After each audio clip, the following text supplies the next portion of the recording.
COVID vaccine myths explained. So that's what I'm using as a resource, and that's where I would direct you to as well. So do people, we're all friends here, right? So people, anyone want to mention what might be their reservations? Or what people? Okay, reservation. I got my first one. I'm scared to get my second one because I don't want to be sick. Even if I didn't have a fever, I don't want to feel like I have these flu-ish symptoms for 24, 72 hours. Because I don't really ever get sick, so when I feel sick, I feel terrible. Like terrible, terrible, terrible. Okay, Marion, to that I say, well, how are you gonna like being sick and having those symptoms, more symptoms than that for 10 to 14 days? I agree. Wouldn't you agree that, being a little uncomfortable for a day or a day and a half would be better than, being out of work for 2 weeks? Yes. You can take Tylenol, just rest, drink plenty of fluids, just like with any other viral infection. If you think you're going to exhibit symptoms from getting the vaccine, be preemptive, take the Tylenol, drink lots of fluid, get extra rest. From personal experience, I can tell you I had symptoms with the first vaccine dose. I had no appetite for 4 days, and I felt kind of cranky and tired over the weekend. But the second vaccine, my arm didn't even hurt as bad, and I had no symptoms whatsoever. So I'm not sure if that's because the first dose mounted enough of an antibody reaction in my body that the second dose was like, I don't have to do another immune response, boost for you. I don't have to release any more cytokines, anything else. You have antibodies, so trust that your body is healthy enough to have started the antibody build up in your system, and that it won't be so bad the second time. Fear is, you can't do anything about fear except try to overcome it. I have a fear every day that I'm gonna, crash my car on 77, but I gotta get to work, I gotta do it, because I know if I don't, nobody else is gonna do it. You just have to overcome your fear. And your fear is your fear, it's real.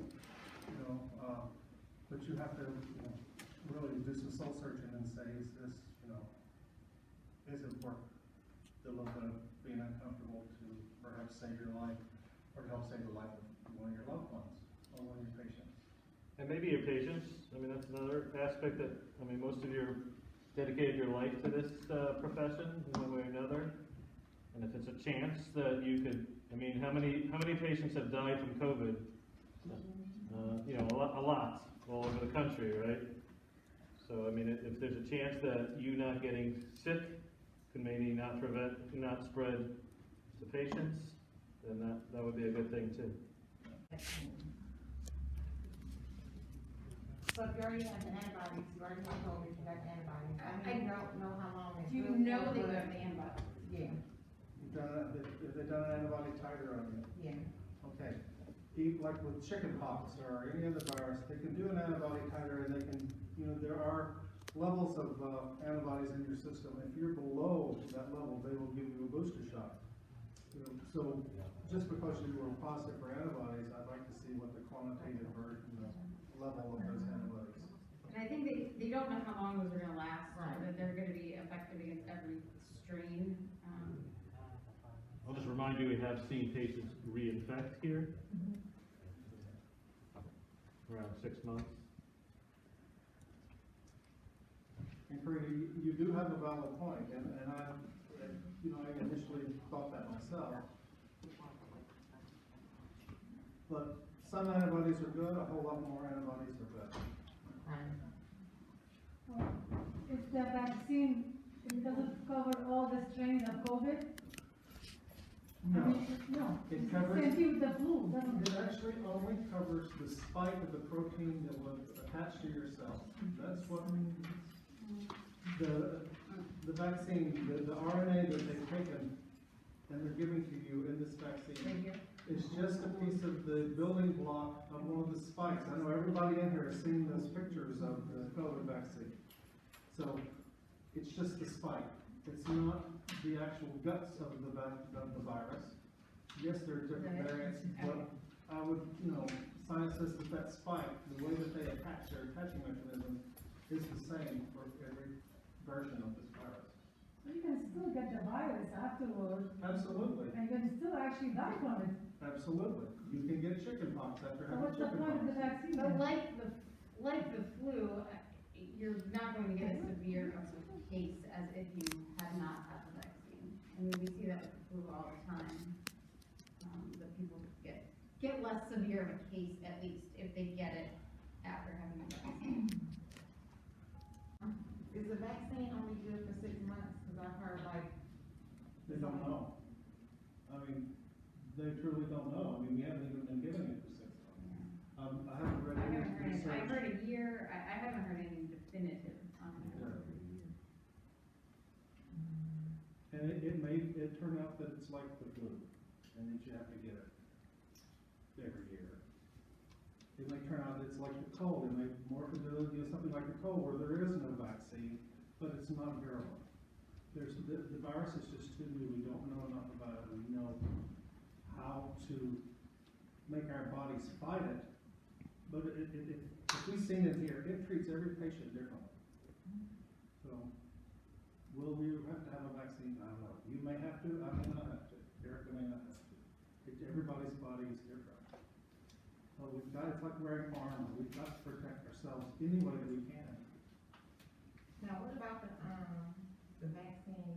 Can you mix them? Like, Well, you the get Moderna Pfizer and, while they're both created from mRNA, they're both slightly different, and I would not recommend. I haven't seen anything that says you shouldn't. They are saying no, But- unless it's a case of, that's all that's available, and it's gonna mean getting a dose of 2 different versus only getting 1 dose. That's. But I think the Moderna and what Dr. Manda was telling me this morning was that Moderna and the Pfizer are different strengths, so that they may not match up perfectly. Right. Sure. That's a question for Marie. Yeah. I've been told yes. No, I've been told yes as well. the answer really is, that question can only be answered by the people who regulate us. Right. You know what I'm saying? Like, it doesn't matter what we think. The answer is we have to do what the CDC and ODH tell us to do until they change, because we live at their, at their mercy, so, Hopefully, eventually we won't have to, but. I would get the vaccine every 6 months if I didn't have to wear this crap every day. and, that may be, I think that would be false expectations, Yes, but I said, that we're gonna get there that quickly. yeah, we're not, but. I mean, we still, let's just say I didn't take the vaccine. Let's just say I took the vaccine, and there's still chance that I will get COVID again. So we are still gonna be wearing this, we are still gonna be really protecting other people, because we still have to wear this, but there's a chance I'm gonna wear it. It may not affect me as bad because I took the vaccine, but it may affect somebody else who's elderly. And she, even though she got the vaccine, she's gonna get sick from it. It's like flu. We've seen people die from flu even though they had the vaccine flu. No, what's your question? My question is, there's a lot of a statement there, question, it's Okay. like, we still have to wear this. Right, it's a good point. I don't think the vaccine eliminates you getting, the virus eliminates, it creates less of a chance of getting ill, or less, it makes you less ill, but I don't think that it stops the virus necessarily. Right? so if you miss the second dose, so if the clinic come and they only bring in the last dose, so if you miss the second one, how long do you have to wait, or how much time do you have to get the second one? I don't know the answer to that. I just read something yesterday, I wanna say it was 4 weeks was kind of the grace period From the before- first dose? before they said they would recommend starting over. There are guidelines, I just read an article. Recommend to wait before you get the vaccine, because I feel like you already are positive, and if you just go right away, like, and then you can have your As long as symptoms you're on out of top your of it. isolation period. So 10 days. Yeah. So some of these people have come out of isolation and gotten a dose, or gotten their second dose, or whatever. And everyone who's up there now is gonna be eligible to get a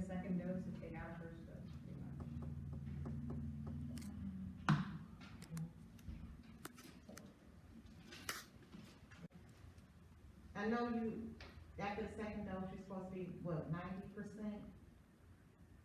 vaccinated? So do you think that it'll be safe to be around people with COVID positive if you just have the vaccine without any PPE on? You know, I still wouldn't do that, but, I mean, unless it was like in your home or something, you know, like if you're not in this setting, I still wouldn't do that. I think you also gotta think about it, say you're going to, I don't know, let's take a random example, you're going to Employees Health Source at Parma, and you don't expect to be exposed there, and you get exposed there, right? Okay. You know, so it just gives you another level of safety, it doesn't mean that you could run through the COVID unit, kiss the walls, but, where you are just going through your daily life, though, think about supermarkets, doctor's offices, places where you expect they're taking levels of safety, then you're more protected than a lot of people, I mean, but there are no guarantees for anything. I'm not. I think all of us. Every vaccine I've ever taken has been around for a long time, after reading things and listening to people, literally from the first day it was in this country, and even before it was in this country, people were in labs starting to work on this, so I would feel that they did I actually know someone that was in the Moderna trial, and that was a while ago, over 6 months ago, that she she just found out that she actually got the vaccine. She didn't know, and just found out that she got it, and she's completely fine and hasn't had COVID. And that is the number one myth that was addressed by the Cleveland Clinic on their website regarding the myths for the vaccine. And I could read you this if you would like to hear it. Since the first vaccines for COVID-19 did not involve new technology, and they were developed in record time, it's not because there were shortcuts in the process. The new technology at the center of Pfizer and Moderna's COVID-19 vaccines is called messenger RNA, or mRNA. While this is the first time it's been widely used in a vaccine for the public, researchers have been actually working on this vaccine strategy for more than 30 years. It was a lucky thing that the technology had been robustly developed quite well over the last few years and tested in several animal models of infection.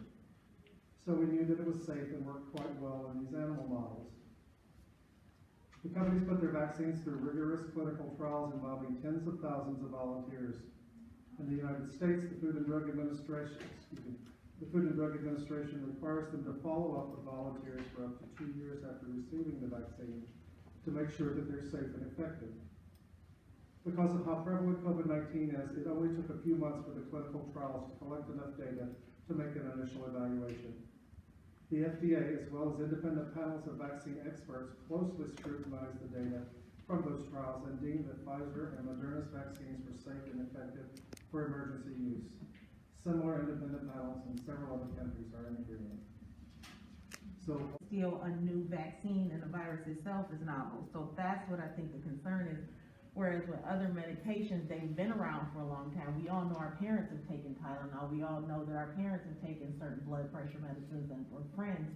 Whereas with this vaccine, I think it's just the thought for us of it being new.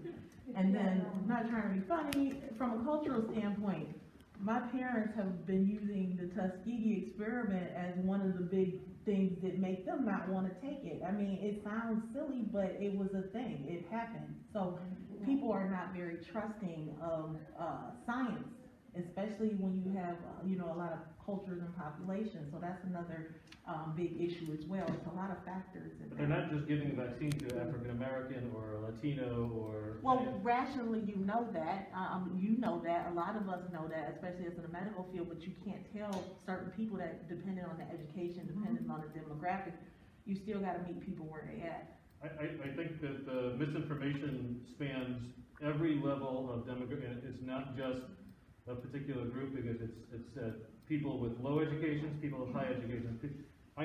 There are healthcare disparities, and they are definitely right. But this is trying to.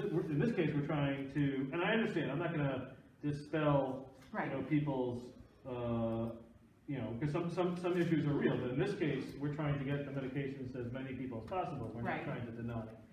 And I don't think it's just, it happens to be that may be a part of, one group's history, but in this case, there are people, not just nervous about the medicine, but denying it in every racial group, every socioeconomic group, everywhere. I mean, so that's.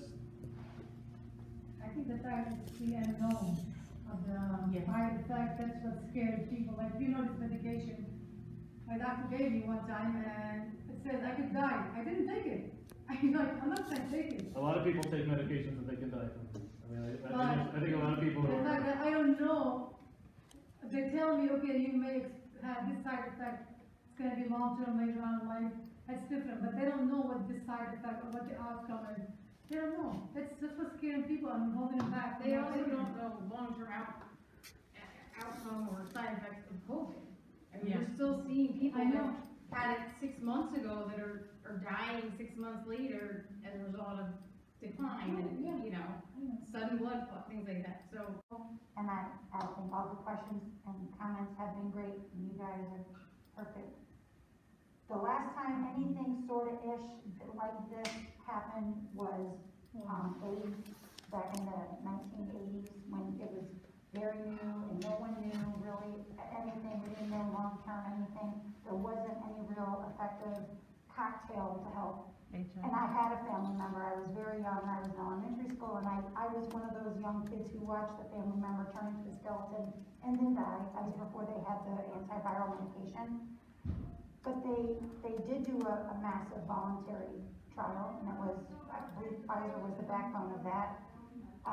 Not that I agree with their ethical methods that they did with those participants in Africa, but they immediately knew that their cocktail worked, and they immediately got basically lightning fast laser clearance, and which is very similar to what they're doing with this vaccine. Because I know that there are many years of back research, and you have to have that. So many IRB things, so many things you have to do to get anything through.